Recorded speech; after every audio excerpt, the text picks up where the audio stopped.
Hello दोस्तों, नमस्कार। SM किसी चैनल में मैं आप सब का दिल से बहुत बहुत स्वागत करता हूं। दोस्तों, इस वीडियो में हम लोग कवर करने वाले बैक टू बैक बहुत सारी ब्रेकिंग न्यूज़ के बारे में। चलो स्टार्ट करते हैं। सबसे पहले अमेरिकन बाजार के साथ तो आप देख सकते हैं अमेरिकन मार्केट फिलहाल 400 पॉइंट डाउन है, 1% के आसपास अब ऑलमोस्ट जाते हुए गिरते हुए देखने को यहाँ पे मिल रहा है। नेस्डैक अगर देखा गया तो यहाँ पे भी वॉलेटिलिटी है, 0.5% के आसपास गिरा हुआ है। आपको बताइए अमेरिकन मार्केट पे अब आज की रात की बात करें तो हर किसी का फोकस रहने वाला है। लेट नाइट में भी वीडियो कवर करूंगा, आपको पता ही है, क्योंकि फेड का फैसला सामने आने वाला है। वैसे तो फेड का फैसला क्या रहेगा 90% हर किसी को पता है, बट सबसे इंपॉर्टेंट चीज़ रहेगी कमेंट्री। फिर भी हम लोग उसको लाइव कवर करने की कोशिश ज़रूर करेंगे। उसी के ऊपर हर किसी का ध्यान रहने वाला है। एनीवेज, आगे बढ़ लेते हैं ईवी के साथ। इलेक्ट्रिक व्हीकल की अगर बात कर ले दोस्तों, तो ईवी से रिलेटेड जो स्टॉक्स है उनमें लगातार हम लोग को तेजी देखने को मिल रही है। जैसे कि ओलेक्ट्रा, जेबीएम की अगर बात कर ले, आप देख सकते हैं ओलेक्ट्रा ग्रीन टेक आज के दिन 16-17% भाग गया।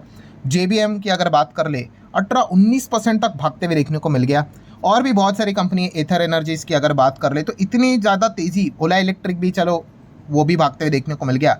तो रीज़न क्या है ईवी स्टॉक्स इतना रैली क्यों कर रहे हैं? क्योंकि आपको पता है ऑयल से रिलेटेड जो झटके लग रहे हैं, ठीक है, उस चीज़ के चलते मैंने एक वीडियो भी बनाया था, आपको बताया था कि सिचुएशन अगर ऐसी ही चलती रही तो ईवी कंपनीज के लिए एक सुनहरा पीरियड यहाँ पे आ सकता है। और वही चीज़ें फिलहाल तो हम लोग को ईवी स्टॉक्स में देखने को यहाँ पे मिल रहा है। क्योंकि अल्टीमेटली क्रूड ऑयल का भाव अगर बढ़ते ही जाएगा, मतलब क्या है, पेट्रोल डीजल के भी भाव बढ़ते जाएंगे। ठीक है, एक टाइम अभी तक सरकार ने उसको कंट्रोल में रखा हुआ है, बट अगर क्रूड 150-200 तक अगर चला गया, मतलब क्या, वॉर अगर एस्केलेट हो गई तो फिर प्राइस को उतना मेंटेन करना भी मुश्किल हो जाएगा। एक लिमिट रहता है भाई, सरकार को भी पता होगा कि ये लिमिट तक हम रोक सकते, बर्दाश्त कर सकते, उसके बाद तो उनको प्राइजेस बढ़ाने पड़ेंगे। एंड अगर ऐसा हुआ तो लोग यहाँ पे क्या करेंगे, जो नॉर्मल गाड़ियाँ हैं पेट्रोल डीजल वाली, उसको ना खरीद कर ईवी की ओर बढ़ सकते हैं। तो यही थियरी के चलते ईवी वाली कंपनी हम लोग को अच्छा खासा परफॉर्मेंस देते हुए देखने को यहाँ पे मिली। और मेजर पॉइंट क्या है कि मान लो अगर ये जंग रुक भी गई तो क्या वापस वो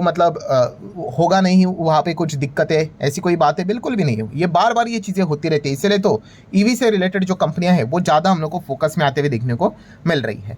नेक्स्ट अगर बात करेंगे अदानी पावर, अदानी पावर में आज के दिन 2-3% गिरावट देखने को मिली थी, बिकॉज कंपनी का जो सीनियर मैनेजमेंट है उसमें बहुत बड़ा बदलाव देखने को मिल गया। और उसके बाद ही अदानी पावर का शेयर आज के दिन 2-3% के आसपास गिरते हुए देखने को मिला था। ठीक है, ऑब्वियसली क्योंकि जो टॉप मैनेजमेंट होता है, सीनियर मैनेजमेंट होता है, उसको हमेशा ड्राइवर का दर्जा दिया जाता है। ड्राइवर मतलब अदानी पावर, मतलब कोई भी कंपनी है उसको गाड़ी बोला जाता है, और सीनियर मैनेजमेंट वो ड्राइवर की सीट बताई जाती है। मतलब अगर अच्छा ड्राइवर होगा तो उस गाड़ी को, मतलब उस कंपनी को बहुत आगे लेके जा सकता है।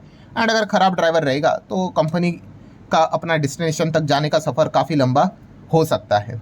तो इसलिए अगर अच्छा मैनेजमेंट होगा तो शेयर होल्डर का भी कॉन्फिडेंस बढ़ता है। और अगर अच्छा मैनेजमेंट अगर बदल गया, एग्जिट ले लिया, तो शेयर भी यहाँ पे पिट जाता है। क्योंकि बहुत सारे ऐसे इन्वेस्टर होते हैं जो बड़े बड़े नाम सीनियर मैनेजमेंट के ऊपर ही दाव लगाते हैं। तो इसलिए बहुत बार हम लोगों ने देखा है कि मैनेजमेंट में अगर बदलाव होता है तो स्टॉक्स में प्लस माइनस देखने को मिल जाता है। अभी सीनियर मैनेजमेंट ने यहाँ पे बदलाव, इस खबर को अदानी पावर में शेयर होल्डर्स ने नेगेटिव कंसिडर यहाँ पे किया है।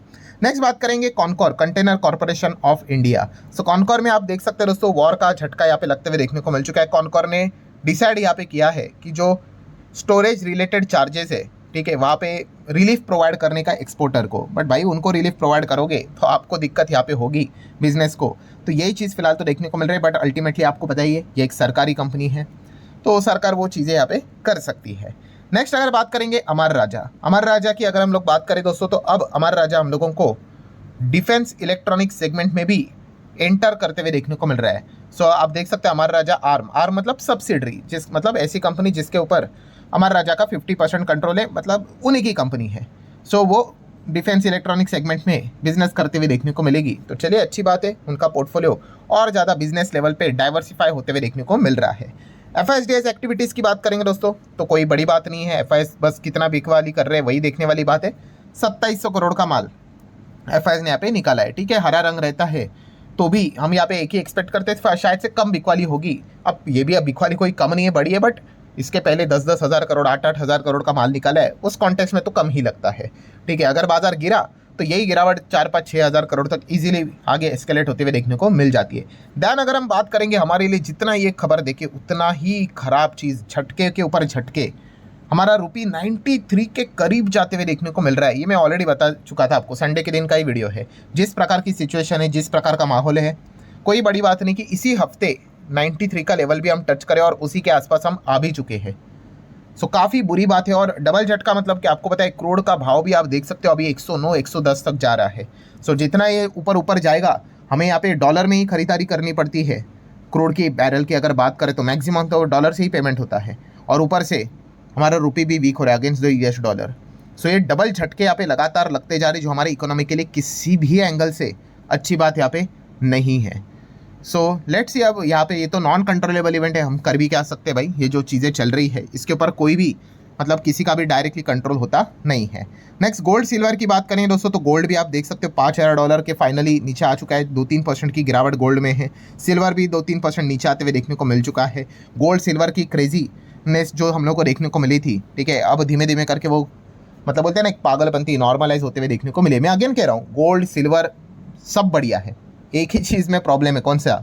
इंसान के लालच में। जो चीज़ भागेगी उसके पीछे भागते हैं, ठीक है। मैं अगेन कह रहा हूँ दोस्तों, आप बस एक चीज़ उल्टी कर दो, आपका आधा प्रॉब्लम सॉल्व हो जाएगा। कौन सा? जो चीज़ नहीं भाग रही ना वहाँ पे स्टडी करो कि अपॉर्चुनिटी बनती है कि नहीं। जहाँ पे लोग जाने के लिए कतरा रहे हैं, डर रहे या फिर एग्जिट कर रहे, उस पर्टिकुलर चीज़ को स्टडी करो कि हाँ वहाँ पे कुछ अपॉर्चुनिटी बन रही कि नहीं। जहाँ पे दुनिया भाग रही है वहाँ पे नहीं भागने का होता है। ये एक बेसिक नियम है, एकदम बेसिक, ठीक है। सो आप देख सकते हैं गोल्ड सिल्वर का जो एकदम क्रेज देखने को मिल रहा था, अब नॉर्मलाइज हुआ कि नहीं। बीच में देखा था गोल्ड ETF तो भाई 24,000 करोड़ को पार कर गया था। 24,000 करोड़ इक्विटी जितना आया था। नेक्स्ट टाइम क्या हो गया? 78% क्रैश। क्यों? चला नहीं। अभी इसी प्रकार की सिचुएशन रही, आने वाले समय में गोल्ड ETF का डेटा देख लो और ख़राब रहेगा। मतलब क्या है, जो लालची इन्वेस्टर होते हैं भाई, वो क्या करते हैं, वो हर असेट क्लास में पैसा खोते हैं। क्यों? क्योंकि वो मतलब बोलते हैं ना, वो पढ़ना ही नहीं चाहते, सुधरना ही नहीं चाहते, लॉजिक ही नहीं अप्लाई करना चाहते। बस जो चीज़ चमकेगी, मान लो बिटकॉइन, मान लो ऐसे बिटकॉइन एकदम आसमान छू जाए, वहाँ पे चले जाएंगे फिर, ये सोचकर कि ज़िंदगी भर अभी बिटकॉइन ही पैसा बना कर देगा। तो ऐसा नहीं होता है भाई। हर असेट क्लास आपको पैसा बना कर देता है। आपका टाइमिंग सही होना चाहिए। आपका टाइमिंग गलत होगा ना, आप अच्छी अच्छी चीज़ में भी नुकसान करके बैठोगे। सो ठीक है भाई, गोल्ड सिल्वर आप MCX में भाव देख सकते हैं। यहाँ पे गोल्ड अभी लगभग 1.5 लाख के करीब थोड़ा बहुत आते हुए देखने को मिल रहा है। सिल्वर की बात कर ले तो 2.5 लाख के नीचे जाते हुए देखने को यहाँ पे मिल चुका है। देन अगर बात करेंगे चलो बिटकॉइन इथेरियम, तो आप देख ही सकते हो 3.5% बिटकॉइन डाउन है।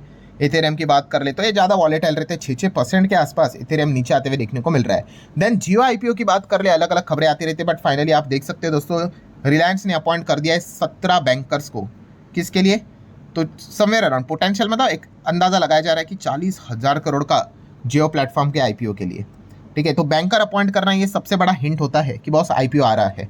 और कितना IPO है, कितने साइज है? 40,000 करोड़। पूरा OFS रहेगा दोस्तों, मतलब जो एग्जिस्टिंग शेयर होल्डर्स है वो एग्जिट लेना चाहते हैं, ठीक है। बहुत सारे लोगों ने, आपको पता ही होगा, कोविड के वक्त निवेश किया था रिलायंस जियो के IPO में। बड़े बड़े इन्वेस्टर हम लोग को डेली देखने को मिलते थे, उनका अच्छा खासा पैसा बना है, अब वो एग्जिट लेना चाहते हैं, ठीक है। तो उसी का प्रिपरेशन फिलहाल तो यहाँ पे चल रहा है, ठीक है। पेपर वेपर रेडी करके रखेंगे, एक्चुअल में फिर बाद में कब लेके आते हैं वो तो देखने वाली बात होगी। देन नज़ारा टेक की अगर बात कर ले, नज़ारा आज के दिन आप देख सकते हैं 6.5-7% के आसपास भागा है। उसके पीछे का रीज़न है Nazara to acquire 2 Spanish gaming firm for $340 million. तो एक्विजिशन हुआ है, आप यहाँ पे कह सकते हैं 50% से ज़्यादा का स्टेक इन्होंने यहाँ पे खरीदा है। तो ये खबर बाजार को अच्छी लगी, इसी चीज़ के चलते तेज़ी देखने को मिली है। HCL टेक की बात करें दोस्तों, तो खुद HCL टेक ने ऑफिशियल वेबसाइट के ऊपर अपलोड किया है। क्या अपलोड किया है भाई? कि HCL tech now become a official partner for AWS European sovereign cloud. So चलिए, अच्छी बात है। वैसे तो आज के दिन IT स्पेस ने थोड़ा डिसेंट परफॉर्मेंस दिखाया था। देन AMD की बात कर ले भाई, ये नेस्डैक की बात मैं यहाँ पे कर रहा हूँ। AMD चिप वाली का मतलब वहाँ पे भी ये चीज़ें देखने को मिल जाती है, 2% की तेज़ी देखने को मिल रही है। तो इसके पीछे का रीज़न क्या है? सैमसंग की बात कर ले एंड AMD की बात कर ले, MOU साइन किया है AI मेमोरी, एंड उसी के साथ साथ और भी मतलब ये पार्टनरशिप हम लोग को देखने को मिलने वाली है, अलग अलग चीज़ों में काम करते हुए देखने को मिल जाएगी। नेक्स्ट PVR आइनॉक्स की अगर बात कर रहे दोस्तों, तो PVR आइनॉक्स आपको पता ही है, इनका अच्छा चलने के लिए क्या होना चाहिए? बहुत ही सिंपल सा गणित है भाई, जो भी पिक्चर्स रिलीज होते हैं वो सुपर डुपर हिट होने चाहिए, तभी PVR आइनॉक्स। अभी तो पहले तो ये 2 अलग अलग थे, अब तो बस PVR एक ही कंपनी हम लोग को देखने को मिल चुकी है। सो PVR क्यों अच्छा यहाँ पे कर रहा है, मतलब अभी कुछ रिसेंट दिनों से तो आपको पता है जो नई पिक्चर धुरंधर 2 आते हुए देखने को मिली है, उससे काफ़ी ज़्यादा उम्मीद है। टिकट एकदम मतलब बोलते हैं ना, वो क्या शब्द है, यस हाउसफुल चल रहा है। तो इस चीज़ के चलते ऑब्वियसली भाई हाउसफुल ही चलना चाहिए, तभी जाके इन कंपनीज की कमाई होगी। तो यही पॉइंट हम लोग को देखने को यहाँ पे मिल रहा है। ठीक है, तो अगर किसी ने भाई देखा होगा धुरंधर 2 तो आप ज़रूर चाहो तो बता सकते हो कि कैसी मूवी अच्छी है कि नहीं है करके। ठीक है, बट फिलहाल हम कह सकते हैं इस चीज़ के चलते पीवीआर आइनॉक्स को भाई अच्छा खासा बिजनेस बनते हुए देखने को मिल रहा है। देन अदानी ग्रुप की अगर बात कर ले दोस्तों, तो यस अदानी एंटरप्राइजेस, आप सभी लोगों को पता ही है, अभी जयप्रकाश एसोसिएट, ये एक ज़माने में काफ़ी बड़ा ग्रुप हुआ करता था, बाद में तो इनकी हालत ही ख़राब हो गई। सो एनसीएलटी कोर्ट मतलब रिजोल्यूशन प्लान चल रहा था आईबीसी के अंडर। सो ये रिजोल्यूशन प्लान अदानी एंटरप्राइज ने यहाँ पे दिया था, और उस प्लान को कोर्ट ने एनसीएलटी ने फाइनली अप्रूवल दे दिया। सो आप देख सकते हैं 15,000 करोड़ का एक प्लान है बैंकक्रप्ट जेपी एसोसिएट के लिए। ठीक है, तो कमबैक होते हुए देखने को आप, कमबैक मतलब कि अदानी ग्रुप अब इसको यहाँ पे खरीदते हुए देखने को मिल रहा है। और इसी खबर के चलते आप यहाँ पे देख सकते हैं जो जेपी पावर है वो 8% भाग गया। अब जेपी पावर क्यों भागा? क्योंकि जेपी पावर का प्रमोटर में नाम देख लेना, यस वही नाम आपको देखने को मिलेगा, JAL मतलब जयप्रकाश एसोसिएट। सो हम कह सकते हैं अब जयप्रकाश एसोसिएट या अदानी ग्रुप का ही पार्ट बनते हुए देखने को आप मिलने वाला है। तो इसी चीज़ के चलते तेज़ी देखने को आप मिले। तो इसीलिए ये जो पेनी स्टॉक है जेपी पावर, ये हम लोग को ज़्यादा भागते हुए देखने को आप मिला है। हालांकि हमेशा याद रखना, थोड़ा सा सावधान रहना होता है कि जब भी ये कोर्ट वाले मामले होते हैं, एक्विजिशन वाले मामले होते हैं, वहाँ पे सावधानी बरतनी होती है, क्योंकि जो पावरफुल जो ग्रुप रहता है, ठीक है, वो बहुत सारे नियम कानून कायदे बाद में बदल देता है। ठीक है, तो इस चीज़ के चलते बाद में share swap and all that JL में आप लोगों को अलग अलग चीज़ें देखने को यहाँ पे मिल सकती है।